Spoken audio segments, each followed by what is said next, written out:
Pwede ko bang malaman ang totoong pangalan mo? Tanong nito. Hindi pa. Why? Hindi pa panahon. Tumawa siya. Wala siyang balak sabihin dito ang totoong pangalan niya dahil alam na niya kung sino ito.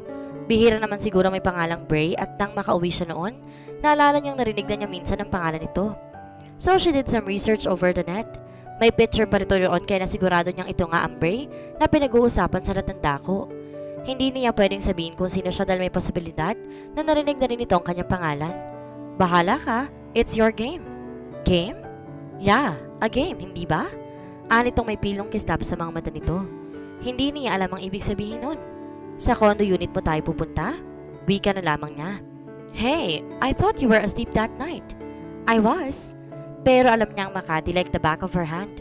You are something, Miss Anonymous. Anito. Hindi nga nagtagal na sa unit ito na sila at gano'n na lamang ang gulantang niya nang bigla siyang nagkasin ito at sa ilin ng halik. Stop it! Sabay tulak niya rito. He just grinned. I like this game. Wika nito at niyakap ulit siya nito. Naturete siya. Hindi siya kasing lasing nung una and she just realized what he meant by saying it was a game. But it was really her fault. Siya naman na nagbigay ng maling impresyon. Pero wala na siyang balak maulit ang nangyari nung gabing iyon. She just wanted to chat with him. Drink some. Have fun. Maybe they would be friends. Pero iba yatang nasa isip nito. Paano niya lulusutan ito? I'm really not in the mood. Anang babae. Not in the mood? Bulalas niya. Ano bang gusto mangyari ng babaeng to? Sumama to sa kanya. Pagkatapos magpapakipot, ni ayaw pa nitong sabihin ng pangalan. I'm sorry but I have to go. You can't do this. Naiinis na siya. Paano nang balak niyang paghihiganti? Isa pa talagang nagniningning siya sa pagnanasa rito. I'm really sorry but what you have in mind is not what I have in mind. And what is in your mind? No choice siya kundi ang bitawan nito. Masakit yata ang ma-reject. I figured we will just chat. She was straightening her clothes. Chat? Hindi siya makapaniwala. A woman in a little clinging red dress, without straps, only wanted to talk. Tumango ito. I guess I made a mistake. Aalis na ako. I'll just take a cab. Lumapit ito sa pinto. Wait! Hinabol niya ito. Naiinis siya pero ayaw naman niyang paalisin ito. I'm sorry again. I wasted your time. Ulit ito. If you want to talk, let's talk. He said, not quite believing himself. Why was he being so solicitous about this sis? Bakit din lang niya hayaang lumayas at kalimutan na lang niya ito? Marami namang babae, pero tila nagliwanag ang mukha nito nang marinig dito ang kanyang sinabi. Parang gustong-gusto na nga nito na may makakausap. Have a seat. Make yourself comfortable. I will fix us something to drink. What about some leftover pizza? That would be nice. Thank you. Naupo itong tila prinsesa sa sofa. Something hit him. Hindi na lang siguro niya agad naisip dahil nang ibabaw ang kanyang pagnanasa rito, pero ngayon lalo siya nagtaka. Nung una niyang makilala ito, he thought she was cheap, some discontented and bitter slut. Pero ngayon, well, there was nothing cheap about her. Unang-una, panay ang English ito at hindi pilit iyon. Pangalawa, she smelled of expensive perfume and shampoo. Her hair smelled thin and it was silky. Third, her dress. Nahawakan niya ng fabric and he knew expensive when he saw one. Fourth, her purse and shoes, said designers. Who are you? Well, mas mabuti pa nga sigurong mag-usap muna sila para malaman nilang sagot sa kanyang tanong. He fixed the martinis at sinalang niya isa sa oven ng pizza. Dinala niya rito ang inumin. You don't want to tell me your name, so anong itatawag ko sa'yo? Talong niya rito. Tinanggap nitong inumin. G. Call me G. That's a nice name. Pero hindi mo rin naman siguro sasabihin kung saan ka nakatira o kung anong trabaho mo kaya hindi ko na lang tatanungin. I got properties all over. Anito pagkatapos itong lumagok ng inumin. Let me guess. He rolled his eyes on the ceiling. You married some rich politico and now you're lonely, miserable. Maybe I married to the Prince of Brunei. Are you? Married to a prince? No, just married. Umiling ito. Free as a bird. Tell me about yourself. Why would I do that? Because I'm a stranger and it's easier to confide to strangers.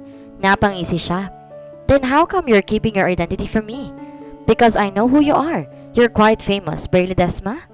Don't you think that's unfair? Who says life is fair? Tumango-tango siya.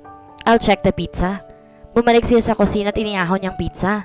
Nilagay niya iyon sa malaking plato at nilalay niya iyon sa sala. Naupo siya sa beanbag opposite her. Kilala mo na pala ako. Ano bang gusto mong marinig? Inabutan niya ito ng isang slice ng pizza at sinali ng inumin ang baso nito. Dreams, plans, opinions. Anito. Okay, let's start with my dream. Tinulak niya ang martini, ang pizza, he swallowed. I dream of winning the legendary Outback 4x4 challenge. I've been to Australia several times. Wika nito. The last time was to attend the funeral of the husband of an associate of mine. He died in the desert because when his 4x4 got bogged down, he left the vehicle and walked miles. By the time some aborigines saw him, he was dying of heat stroke. He was on the expedition? Sunod-sunod ang naging pagtango nito. Hindi kumpleto ang mga gamit niya kaya hindi siya nakahingi ng tulong. Wika niya. Kailangan niya ng satellite phone and a GPS receiver.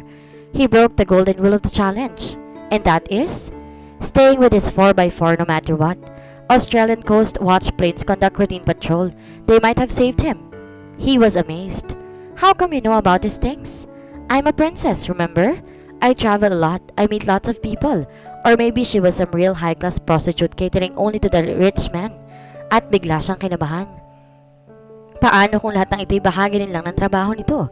Be mysterious, intrigue, seduce. Lahat ng yon he realized could make a guy go crazy enough to willingly give her anything she asked. How many men had she ruined financially? At ganun ba ang balak nito sa kanya? Ang biktimahin siya nito? No way! But he was the legendary gamu-gamo, perpetually drawn to the fire that would kill him. Hindi niya kayang pakawalan ng babaeng ito. Kailangan niyang malaman ang lahat-lahat. San-san ka pa nakarating? Tanong niya rito. Matalinhaga ang naging ngiti nito. I've been to Georgia and California and everywhere I could run. Been to Cairo and Monte Carlo and the Isle of Greece while I sip champagne on a yacht. Been to paradise. That's a song, right? My life. At inubos na ulit ito ang martini sa baso. Sinalinan ulit niya iyon. Hahayaan niyang malasing ito at baka sakaling makuha na niyang gusto niya rito sa pagkakataong ito. But then again, may takot na siya. Paano kung natikman na niya ito, hanap-hanapin naman niya ito? Ubos ang kanyang kayamanan. Dahil wala na siyang dudang dalaw ng trabaho nito. Kung hindi, bakit yun ang team song nito? Sa pagkakaalam niya, kanta yun ng mga, you know what? When did you start, traveling? Tanong niya. When I was 1 and 20. You heard a wise man say? She surely liked poems. Tularin naman ang mga kanta, hindi ba? Ibig sabihin ba niyon, romantic ito? May prostitute bang romantic? Maybe that was part of her game too. Give pearls away and rubies, but keep your fancy free. Dugtong nito. Give all your cash, but not your heart away. Dugtong din niya, paraphrasing. Was she telling him her motto in life? Or was it her way of telling him she only cared about his money and to tell, hell with his heart? Nagsalin ulit siya ng alak sa kanyang baso. Mas mababa na sa kalahati ang laman ng bote. Mauubos yata nila iyon. San ka naman una nakarating? Tanong niya. Makahulugan at mahiwagan na naman ang nagangiti nito. And maybe that was what was drawing him to her. She got a haunting smile. There was a hint of sadness in it. Mabini? Mabini? Ermita? Wika nito confirming his thoughts at hindi niya may paliwanag ang panghihinayang na nararamdaman niya. So bago pala naging high class ito ay lumampang muna ito sa lugar na iyon? How many men? What about STD? Papaano kung ibang customers ito ay violente? Dumanas din kaya ito ng ganong pang-aabuso? Yun ba ang dahilan ng lungkot sa ngiti nito? Sino nagdala sa iyo roon? Ako lang. Marami akong suki roon. He wins at uminom na lamang ulit siya ng alak para maitago niya iyon. Kailan mo naman naisipang umalis na doon? When I realized my potentials. Nasa namang magulang mo? How come you never held any job? Tanong nito bigla. Hindi agad siya makasagot. He could give her some arrogant, poignant reason he cooked himself. He could philosophize, but in the end, he chose to be honest. Hindi ko kailangan eh. Wika niya. You are afraid to try. I don't want to complicate things. Wala naman akong ginawang masama sa kapwa ko. Nakakatulong pa ako. Hindi rin naman ako masamang tao. Kasalanan ko ba kung pinanganak akong nasa akin ang lahat? Bakit defensive ka? I'm not. I just hate it when people judge me. I'm not lazy. I'm not stupid. You're afraid. Ulit ito. Afraid of failure. Sino bang hindi natatakot dun? Minsan kailangan nating harapin ang takot natin para makilala natin ang gusto ng sarili natin. Para mabuo ang tiwala natin sa sarili. Yeah, right. And you are stubborn. Anong gusto mo? Makinig ako sa payo mo. It won't hurt. I may be stubborn but I'm not afraid, okay? I can hold any job I want. Pero bakit ko gagawin yun? Bakit ko aagawan ng trabaho mga opisyal ng kumpanya ng pamilya ko? You could have started your own empire. Hinahamon mo ba ako? At bakit naman yung tatanggay ng hamon nito? Sino ba ito para pahalagahan niya ang opinyon nito sa kanya? Kung yun ang palagay mo. I can hold any position I want. I can run for public office if I want. I can put up a company if I want. I am not afraid of anything. I just like my life as it is. No complications, all fun. What's wrong with that? Kung yun at yun lang ang ginagawa mo sa bawat araw, darating ang oras na mag-asawa ka rin at gugustuhin mong buguhin ang takbo ng buhay mo. Tired of traveling? He almost said, whoring. Yes, I won't get tired of my life. It's who I am. I love me, he said smugly. Good for you. Hindi lahat kasing swerte mo. Parang may laman ang sinasabi nito at parang nagbigay ng lungkot sa mga mata nito. What do you mean? Tanong niya. Not everyone likes being who he is. Depends on who you are. They all must have hated themselves so much. Kumuha ulit ito ng isang slice ng pizza. Kinagat itong dulo niyon. What about the future? Hindi mo ba naisip yon? Ang pagpapamilya. The future always take care of itself. I don't think about it. Nangyayari na lang yon. Dahil wala kang pinoproblema. Bakit ba kailangan mong problema ng mga tao samantalang wala namang problemang hindi kayang lutasin? You sound so sure. I am sure. What if something happens to the family business? I've got investments everywhere. At pinagsisiyan niya ang kanyang sinabi. Baka gusto lang nitong malaman kung gaano talaga siya kayaman. Don't you really want to do something? I am not talking about hobbies. Oh, I have plans. I intend to buy Mavin Group. Saad niya dahil nabibigo na siya. Totoo nga ang kasabihan ng kanyang ninong. Ang taong iritado, hindi nakakapag-isip. Nagulat na lang siya na makita niyang nakanganga ito. Ma'am, saan ho kayo nanggaling? Tanong sa kanya ni Loloy, ang kanyang driver. Kakababa lang niya ng taxi alas 8 na ng umaga. Sa hotel ako nagpalipas ng gabi. Napansin niyang humahangos din sa driver ang kanyang maid. Ma'am, mabuti dumating na po kayo. May problema ba? Gustong gusto na niyang mahiga. Wala pa siyang tulog dahil inabot sila ni Bray ng umaga sa pagkukwentuhan. Wala naman po. Nag-aaral lang po kami. Magdamag po kayong hinahanap ni Loloy. Ha? Napamalagat sa samang ito. Hindi mo na dapat ginawa yun, Loloy. Ani niya sa tsuper. Malaki na ako. Kaya ko nang alagaan ang sarili ko.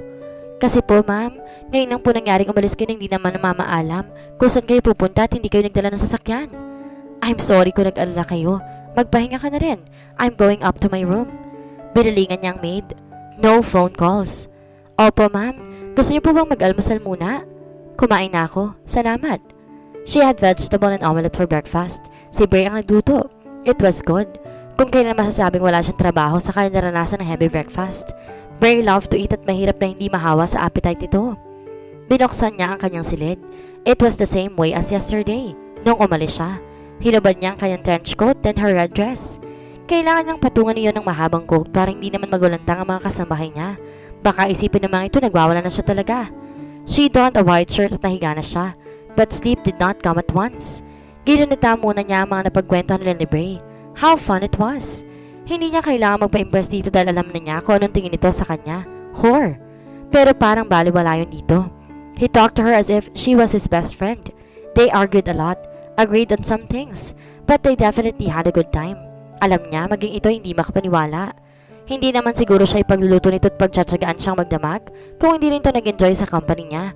She liked his company immensely because he was honest, straightforward, and most of all hindi ito nagsisermon. Unlike Jill at ang iba pang so-called friends niya. Alam niya, concern lang talaga mga yun sa kanya.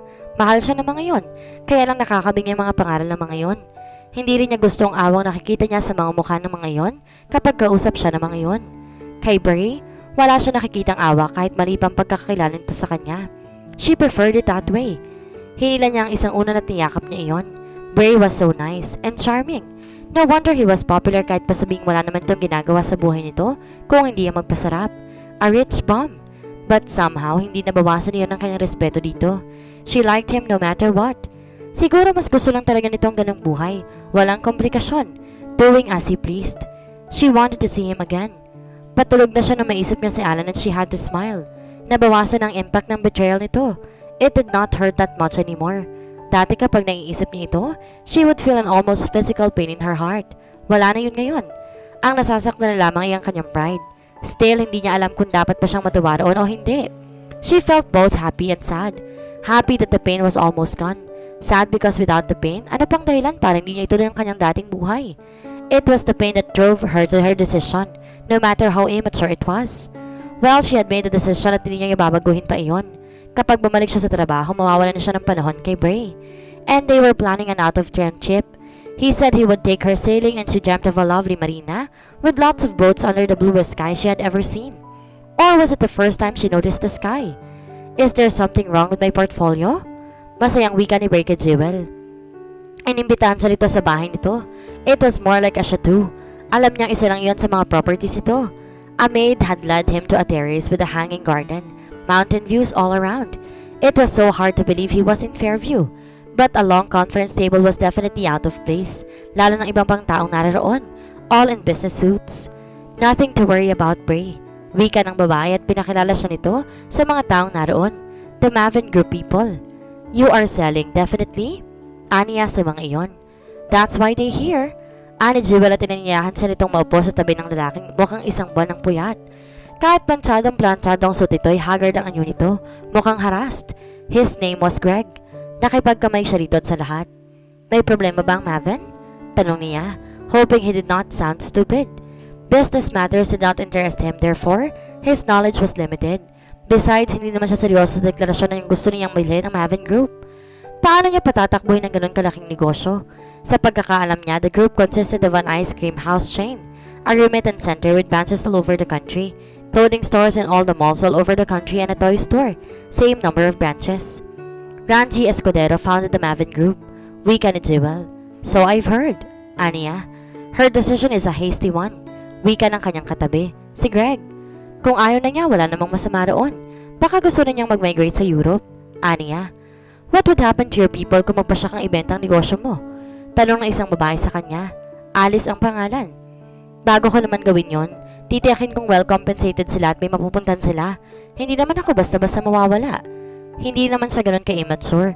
Nais niyang idagdag. Well, in our case, it's the contrary. Ranji that's just appeared. Lagi siyang wala sa bahay and God knows kung ilan ang bahay niya. She won't take our calls. Kahit ang mga abogado niya nahihirapan na and the company is suffering. Ang alam ng lahat, we're having a crisis in management at sapat na yon para pagdudahan kami ng mga kliyente at suppliers. Wika ni Greg. Anong maitutulong ko? Talong niya. Baka hilingin namang itong bilhin agad niyang corporation para maayos ng management? Paano ba ginagawa iyon? He had to talk to Edgar, the man who ran his business. Except for Ranji, the whole Mavin Group is against his holding. She is the sole owner. We don't even have shares in it. We are just employees. But we love the company and we trust Ranji. Kaya masakit sa amin itong desisyon niya. He nodded. Si Jewel ang nagpatuloy. Ranji is having a bad case of emotional crisis. Kaya bigla-biglang naging desisyon niya. It is not like her at all. Pero nauunawaan namin siya. Umurong sa kasal nila ang kanyang fiancé. Basta nilang nawala. Ranji had to face everybody. Had to call everyone invited to the wedding para sabing wala ng kasal na magaganap. Imagine the humiliation. Tumango siya. Masaklap nga siguro yun. Napakawalang puso naman ang fiancé na iyon. Nagpatuloy si Jewel. I understand kung gusto muna ni Ranji na manahimik. Nurse her broken heart. Shattered ego. But not like this. Pinayuan ko siyang magbakasyon na lang muna pero hanggang ngayon, wala pa ako naririnig mula sa kanya. I don't know where she is. She just instructed her lawyers to push through with the sale. Sell it to the highest bidder. Umiling ito. Isang babae nagsalita na bagamat naka-business suit, sa tingin niya out of place sa mga kasamahan nito. Mukhang starlet ito. He knew the kind. Naisip naming ang solusyon ng sa problema ay gamutin ang broken heart ni Ranji para bumalik na siya at maayos ng operation ng Mavin. Kailangan niya ng bagong papa-boyfriend. Anito. It's crazy, isn't it? Indeed. Is that bad, huh? Tumango ang lahat. Si Alice ang nagsalita. Naisip namin kung magmamahal ulit si Ranji, magiging masaya na ulit siya. We are worried about her. That's the truth. She is a good employer, ideal boss. She doesn't deserve that kind of betrayal. She is very vulnerable emotionally. She is a genius, a gifted child, who had been isolated since grade school because of her extraordinary intellect. Kaya hindi niya alam kung paano niya haharapin ang ganon klaseng kabiguan. A female Einstein with the emotional maturity of a twig? Walang natawa. What is my role in all of this? Tanong na lamang niya. Siyempre, may papel siya or else, hindi siya imbitahan ni Jewel dito ngayon. You are the chosen one. Hindi nag-register sa kanya ang pangalan ng mukhang starlet. Dahil nagkamayan siya nito kanina, iniwasan na kaagad niya. Me? Itinuro niya ang sarili. Nagpatuloy ang starlet. You are rich, you're handsome, and you've got class and charm. Pinutol ni Alice ang sinasabi nito. We decided to play matchmaker. Napangangasiya kay Jewel. Tumango ulit ito. We figured kung makikilala ka ni Ranji, she might just get attracted. Gusto ninyong ligawan ko ang boss ninyo? Kay Greg siya nakatingin. It's the only way. Anang lalaki. It sounds stupid really, but what can we do? Our life, our future depend on this. Bakit ako? At bakit naman niya liligawan ng babaeng hindi pa niya nakikilala? Ano bang itsura ng Ranji na iyon? Paano kung mukhang matuting na yun? Dahil sa tingin namin, ikaw ang babagay kay Ranji. Paano kung hindi naman siya magkagusto sa akin? May babae na bang hindi nagkagusto sa'yo, Bray? Ani Jewel. Kahit na. Or let me put it this way. Paano kung nagkagusto nga siya sa akin pero hindi naman ako nagkagusto sa kanya? Do you expect me to marry her? Walang nakaimik. Nag-usap-usap ang mga para sa mga tao roon. Si Jewel ang nagsalita pagkaroon ng ilang segundong katahimikan. We were really hoping you two would get along fine. Meaning magkakagustuhan kami sa altar kami pupulutin? Hindi siya makapaniwala. How come his life had come to this? Ito na lang ba talaga ang silbi niya sa mundo? Dahil wala siyang ibang ginagawa kundi ang maglibang. Iniisip ng mga taong ito na pwede siyang manipulahin sa ganong paraan?